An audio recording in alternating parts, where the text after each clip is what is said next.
El Manchester City de Pep Guardiola se lleva el derbi de Manchester ante un United en capa caída, cuesta abajo. Enseguida debatimos el futuro de su técnico, que también ha dado unas declaraciones en las que dice que no piensa cambiar absolutamente nada, que va a seguir con su filosofía, pero lo vamos a debatir todo con Barak Feber, con Caro de las Salas y también con Desiree Monsiváis. Tenemos que hablar del City, Desiree, y tenemos que hablar de Haaland, gol de Phil Foden, buenas noticias para este futbolista que parece que se está acercando un poquito a su mejor versión. Y Haaland con un doblete, podían haber sido hasta 3 goles, venía de marcarle 5 a Moldavia con su selección, imparable lo de este chaval. ¿Ves al City, aunque todavía es pronto, con opciones para estar cerca de los de arriba e incluso levantar el título esta temporada? Pues si sigue jugando así, sobre todo en este clásico, parece un importante candidato para poder rebatarle a Liverpool esa oportunidad, porque si bien lo has dicho, ha sido muy prematuro si decimos que está para ser campeón. Ahora, el tema de Haaland me parece extraordinario, viene de su selección con todo lo que ha hecho, la movilidad que tiene de poder correr ganándole las espaldas o el frente de acuerdo al central que lo está marcando, me parece extraordinario. Es un jugador que está recobrando esa confianza, sabe de sus capacidades, la zancada que tiene, esa potencia y la definición, que igual en el partido se le escapa una que quiere colocarla al poste más lejano cuando simplemente la pudo haber punteado, pero se quita esa espinita y inmediatamente hace otra acción que sí lo marca ese golazo, pero realmente es un jugador que está encendido, que se siente confiado, que sabe la presión en sus hombros, siendo un delantero nominal, un 9 de categoría, eso es extraordinario, pero todo esto también es consecuencia de un jugador que no lo hemos nombrado, que es Doku. Es un Ujú. jugador que te Partidazo. cambia esa cuestión de los amagues. Veíamos en el primer gol que tira gol, le queda el balón, le sonríe nuevamente el balón y luego centra en una diagonal donde Foden simplemente la capitaliza con ese cabezazo. Me parece extraordinario lo que hace Doku porque es potente, es un jugador que realmente vale lo que cuesta, que se pone esa camiseta y la suda con tanta agilidad y con tanta agilidad mental, sobre todo, es extraordinario que complementa esta delantera. Si bien todo le resultó al Manchester City, también de la mano de un Manchester United que no encuentra una filosofía. Yo no la encuentro en ningún lado esa filosofía. Yo creo que el propio técnico tampoco, aunque dice que la va a mantener, la filosofía. En fin, bueno, partidazo de Jeremy Doku, lo teníamos que decir también en esta victoria. Partidazo de Haaland y ahora mismo el City es octavo con 6 puntos. Es verdad que el Liverpool está lejos, 12 puntos. Arsenal, Tottenham tiene 9 puntos. Barak, ¿cómo ves las opciones del City de Pep Guardiola? Sobre todo comandado, como decíamos, por Jeremy Doku, partidazo, pero por este futbolista increíble que es Haaland. Sí, a ver, desgraciadamente el Manchester United dejó de ser parámetro. El City venció a un equipo que no es parámetro para medir sus reales alcances esta temporada. El City ya perdió 2 partidos y el City, aunque esto está iniciando y hay, por supuesto, margen de error y tropiezos en el camino para Arsenal, para Chelsea y para Liverpool, ahora mismo el City ya va remando contra corriente porque ya tiene 2 derrotas. El problema, que por ahora ha sido un problema en el City desde la temporada pasada y lo que llevamos de esta, es que depende mucho precisamente de Erling Haaland. El problema del City previo a Haaland, aquel que no había ganado todavía la Champions League, pero que arrasaba en la Premier League, era precisamente que por más que dominaba sus partidos, no tenía a un futbolista que en ciertos momentos pudiera marcar la diferencia cuando las cosas no salían y cuando el City generaba 9 o 10 o 12 ocasiones de gol y no entraba, ¿no? Entonces con Haaland lo gana, es espectacular su primer año, porque lo gana todo. El segundo año es mucho más complicado, ¿no? El tercero ni se diga. Entonces, el Manchester City ha ido primero con esa decisión que fue contracultural a todo lo que venía haciendo Guardiola, ¿no? Un delantero que no se asocia del todo, que tampoco tiene los pies cuadrados, ¿verdad? Tampoco le rebotan las pelotas, pero no es el perfil de 9 de toda la vida de Pep Guardiola. Ese fue el primer cambio. Y después ha ido matizando esa postura de fútbol posicional y colectivo y donde no hay un individuo que se destaque por el resto, a menos de que se llame Lionel Messi, ¿no? Y el Manchester City no ha tenido nunca nada de eso, ni nadie. Pero bueno, estamos hablando de Doku, ¿no? Un jugador que tiene esa libertad de ganar constantemente en el mano a mano y que busca ganar duelos individuales. Holland obviamente, cuando mete 2 goles Haaland, el City gana. El problema es cuando solo mete uno o cuando no mete goles, porque el City ha sido frágil defensivamente. Otro de los aspectos, ya para culminar, que nos hacen, no voy a decir entender porque a mí me cuesta mucho trabajo entender, pero sí plasmar este cambio hacia un mayor pragmatismo de Guardiola, no tanto aferrándose al colectivo de toda la vida, sino también a las individualidades que marquen diferencias. Haaland en el área propia, por supuesto, jugadores como Doku en el mano a mano, Ryan Cherki, que estamos por verlo, pero que es ese futbolista que te va a hacer ganar partidos por él mismo, porque es un talento indomable, pero no necesariamente a través del colectivo, y ya veremos cómo crece Cherki, pero principalmente, y aquí acabo, es lo de Donnarumma, ¿no? Gianluigi Donnarumma, que es la antítesis de lo que hemos entendido a lo largo de los años de lo que quiere Guardiola en un portero. Tanto que cuando Guardiola llega al City hace muchísimos años, el City tiene un muy buen portero que se llama Joe Hart. Es un portero que no juega con los pies. Y casi que Guardiola no lo quería ni ver en los entrenamientos. Mira cómo son las cosas.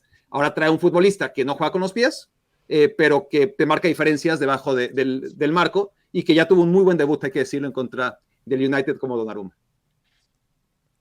Dos intervenciones fantásticas de Donnarumma. Enseguida vamos a hablar de Donnarumma. Le quería preguntar a Caro por el tema de Haaland. Estaba leyendo que ya tiene 50 goles en Liga Premier en casa con el Manchester City en 50 partidos. O sea, es una locura. Y un montón de datos más que si nos ponemos a mirar es que es brutal. Es una máquina de hacer goles y de pulverizar récords. Con la selección de Noruega veíamos el otro día... tumbó un récord de 90 años que tenía evidentemente su colega ya fallecido y marcaba algo así como más de un gol por partido. Entiendo que los rivales son menores, pero entiendo también que al final juegan los mismos partidos que han jugado otros y él es el que hace la diferencia. Recordemos los récords que también hizo con el Manchester City cuando llegó, debutó, marcó hat-trick, lo hizo en el primer tiempo. O sea, realmente marca goles. Ahora, ¿qué se le pide a Haaland? Los goles importantes, los goles que hagan la diferencia. Los de ayer eran importantes. Primero porque era el clásico, más allá de lo capa caída que venga el United, pero además porque necesitaba ganar este equipo, porque hablábamos de haber caído derrotado ante el Brighton, haber caído derrotado ante el Tottenham, que para mí pues está mejor de lo que muchos piensan, pero bueno, ese es otro tema de conversación. Ahora, Ana, sí, se depende de Haaland, pero falta todavía colectivo, aquí falta fútbol, aquí O'Reilly por el lado izquierdo me parece que no es lo ideal, que el tema de los laterales cuando tuviste Sterling no se ha recuperado, es un equipo que sigue en construcción, que en esa construcción necesita ganar y necesita ganar bien porque tiene las individualidades para hacerlo, y yo coincido en que Doku hizo la diferencia, pero... creo que este equipo del City y de Pep Guardiola, sobre todo porque cuando uno dice Pep Guardiola y City, la vara se pone muy alta. Todavía la vara no llega, no alcanza. Totalmente de acuerdo contigo. Caro, ya lo mencionaba Barak, el tema de Donnarumma, ese debut maravilloso, con 2 paradas de éxito, una parada fantástica, por cierto, en Mbeumo, con 2-0, que quizá podía haber metido un poquito más al United en el partido, que luego al final, en el tramo final, sí que tiene alguna ocasión, pero fantástico, ¿no? Lo del portero italiano, Desi. No, fantástico. Pero llama la atención y resaltar lo que dice Barak, que Pep Guardiola tiene que cambiar esa postura, que a lo mejor no usabas un portero porque lo que buscabas era que jugara con los pies. Y esa era una de la filosofía, ¿no? En el caso de Donnarumma, bueno, a lo mejor no tiene esa virtud, pero tiene una virtud extraordinaria en la visión periférica y dónde está ubicado de acuerdo a los 3 postes.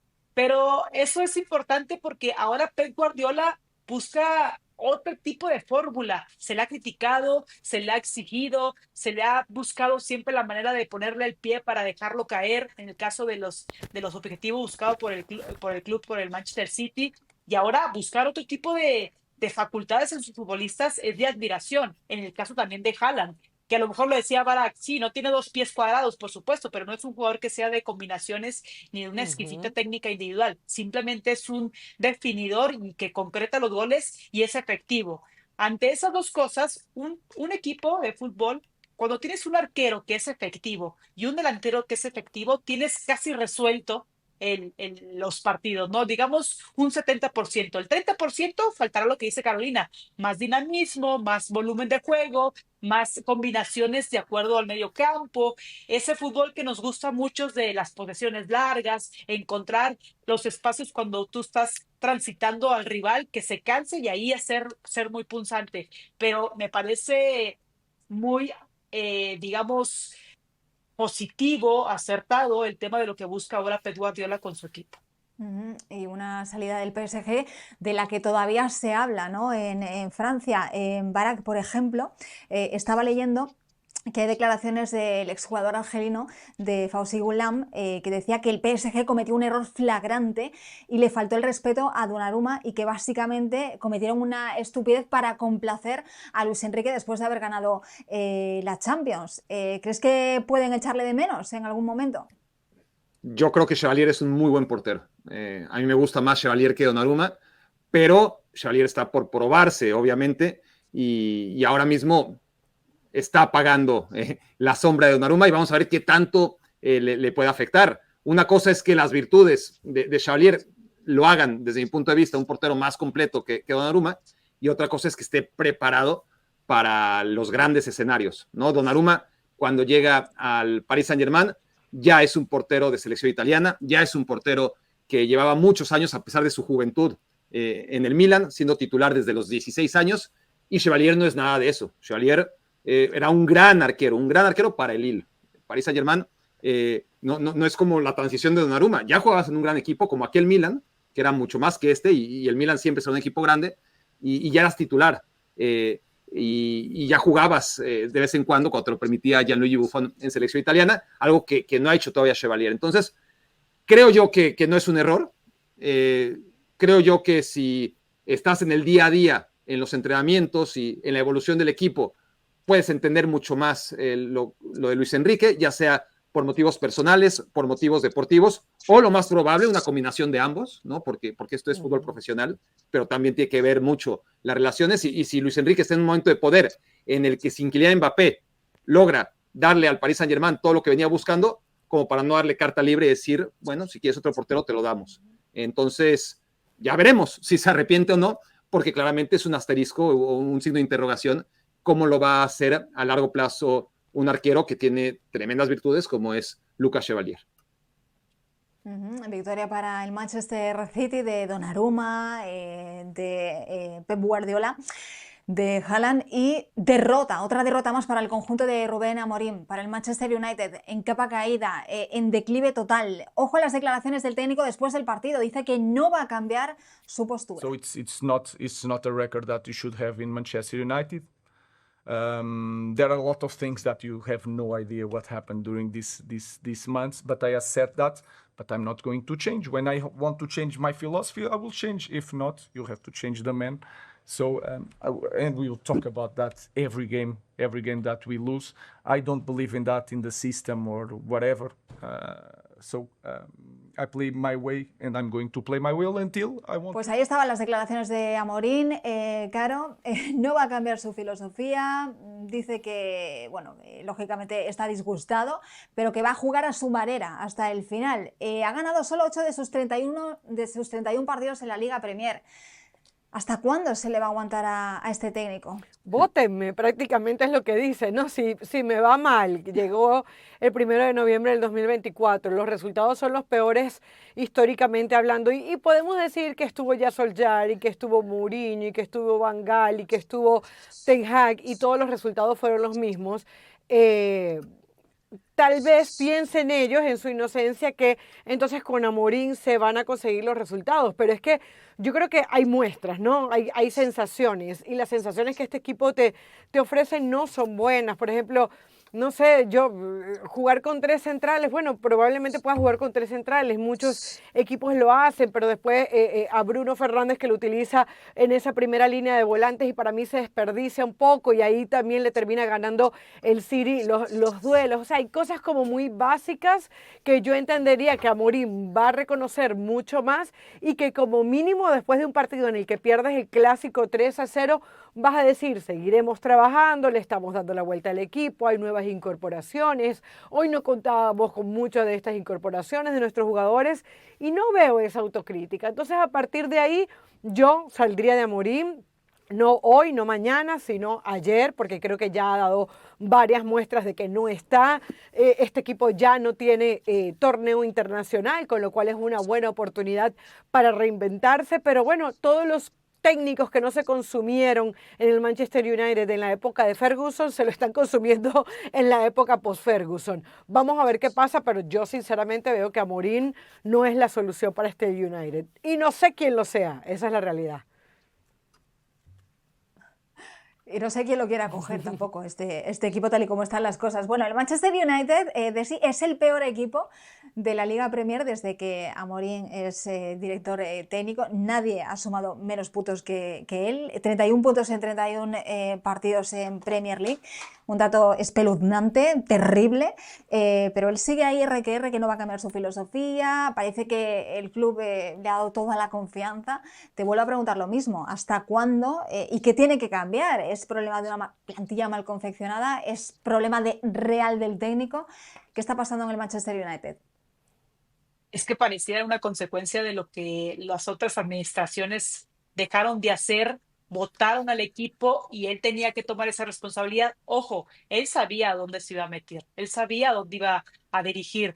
Si bien lo dice Caro, ya no tienes torneos internacionales, podría ser ahí una cuestión de un paréntesis de decir, bueno, ya no tienes tantas presiones, tienes que reestructurar el equipo, tienes que buscar la manera de encontrar que jueguen al menos ordenado y no en el promedio de buscar siempre un punto cada partido. Trata de sumar de 3, trata de ser un equipo que proponga y que tenga una identidad. Por eso al inicio decía, yo no le veo una identidad, no le veo una cultura de lo que estábamos acostumbrados con el Manchester United. Bueno, realmente es una época de vacas flacas, es una época de mucho rezago, pero todo a raíz de las administraciones anteriores. Y deja tú lo de Ferguson, que fue una historia muy, muy preciada para esta cultura de este equipo, de este club, pero eso es punto y aparte. Lo que fue después y lo que sucedió cuando toda la narrativa, cuando incluso regresó Cristiano Ronaldo, lo que hizo el entrenador, digamos, de Eric Ten Hag. Países Bajos, que lo dejó fuera, exactamente. Entonces, creo que me parece algo que ha sido consecuencia de esas malas decisiones y que ahora a él le toca remar con eso y simplemente se le ve que no hay ni pies ni cabeza. Está totalmente desbordado. El otro día veíamos cómo le cuesta un mundo al Manchester United llevar la pelota de atrás adelante. Barak, ¿cuál es tu radiografía de este Manchester United? Que es otro año perdido, que el United se ha equivocado muchísimo a la hora de encontrar a los futbolistas que le hagan prosperar, más allá de todo el dinero que ha gastado y que sigue gastando todos los años. Y es una pena además, porque ni el United funciona, y además en el camino, solamente por hablar, porque es en todas las posiciones, pues solamente por hablar de los centros delanteros, en el camino, en estos 2 años, ya le quitaste al Bologna a su delantero, a Circe, ya le quitaste al Atalanta a su delantero, a Højlund, ya le quitaste al Wolverhampton a su delantero, en el caso del brasileño, de Cunha, perdón, y ya le quitaste al Brentford a su delantero, en Mbeumo, ya le quitaste al RB Leipzig a su delantero, Šeško. Solamente estoy hablando de delanteros y de equipos que pues tuvieron que vender, porque además el United pagó muchísimo, y se quedaron sin servir en el United, y por supuesto que aquellos equipos que venían haciéndolo bien, encontrar goles es lo más difícil, ¿no? Y no se sustituye fácilmente. Solamente por hablar de los delanteros, y obviamente sin poner la cruz a Mbeumo, a Cunha, a Šeško, que acaban de llegar, pero está claro que el United no ha sabido reclutar bien, no ha sabido escoger a sus entrenadores, y claramente no ha sabido apostar a los plazos adecuados para cada entrenador. Entonces a Solskjaer lo aguantaron demasiado tiempo y no iban a ningún lado. A Mourinho en algún momento se precipitan y no le dan la continuidad. Si vas a apostar por Mourinho, se supone que es por todas, no solamente a medias. Por hablar solamente de 2 técnicos, pero podríamos seguir hablando de todos y cada uno de los técnicos que se han parado en el United para hacer una radiografía mucho más completa, pero con un común denominador. El United no funciona, gasta mucho y no sabe a lo que juega, no tiene una identidad, y Y en este caso, por enfocarnos en el último entrenador, pues sí, cuando hablamos de su idea, pues es muy difícil, realmente, coincido con Desiree. Sabes que juega con 3 centrales, pase lo que pase, con 2 carrileros muy poco profundos, porque tampoco tiene a los jugadores ideales para jugar así, y que a partir de ahí hay algunos partidos donde se ve más o menos bien en función del rival, pero cualquiera le juega de igual a igual al Manchester United. Aparece el Fulham y le juega de igual a igual sin ningún problema, y los equipos grandes no le juegan de igual a igual, sino que claramente hacen ver que son mejores que el Manchester United. Entonces, cuando te digo que es un año perdido, una temporada perdida, es porque, a ver, ya apostaste, ya hiciste ya tomaste la decisión más importante cuando acaba la temporada pasada, cuando pierdes la final de la Europa League. 2 proyectos decadentes como Tottenham y Manchester United se enfrentaban, ¿no? Gana el Tottenham, ya no iba a ningún lado, a pesar de ganar con Postecoglou. Postecoglou, muchas gracias, y vamos a algo nuevo. Creo que el Tottenham acierta con la llegada de Frank. ¿Qué hace el United aún perdiendo la final de Europa League? Bueno, no empezamos esta temporada con Amorim, vamos a apostar por Amorim desde el inicio, porque es muy difícil, ¿no? Llegar con tantos problemas y a mitad de temporada, pero está claro que Amorim llegaba de un Sporting donde venía haciéndolo muy bien, pero le llega demasiado pronto un paquete tan grande como el United, y ahora, visto lo que hemos podido presenciar en estas jornadas, tampoco tiene un gran margen de mejora. ¿Qué va a pasar con el United? ¿Qué va a pasar? Que va a mejorar, sí, que va a tener algunos puntos, que vamos a ver si acaba en la media tabla o en el 6º lugar, en el mejor de los escenarios, claro. Pero no va a ningún lado. No va a ningún lado en función de su historia, en función de su plantel y en función a lo que debe jugar. Entonces, la decisión del técnico, yo creo que si la tomas ahora, pues tampoco vas a mejorar inmediatamente porque va a llegar otro técnico, porque ya lo ha hecho muchas veces el United. Es otra vez esperar a que acabe la temporada y ahora sí, tomar una buena decisión. Ahora sí, a mediano y largo plazo, y no solamente pensando, bueno, ya decidimos por ese técnico, ahora vamos a darle continuidad como con Erik ten Hag, sino darle una oportunidad en la que el equipo sepa evolucionar, no solamente porque tiene tiempo el entrenador, sino porque partido a partido ves una evolución que en el United no se ha visto en los últimos 12 años. Tremendo que comentemos esto a 15 de septiembre, cuando prácticamente ya damos la temporada por perdida para el Manchester United. En fin, chicos, muchas gracias y a todos también los que nos seguís en las plataformas digitales de ESPN. Nos vemos en la próxima y nada, a pasarlo bien y a seguir disfrutando del fútbol.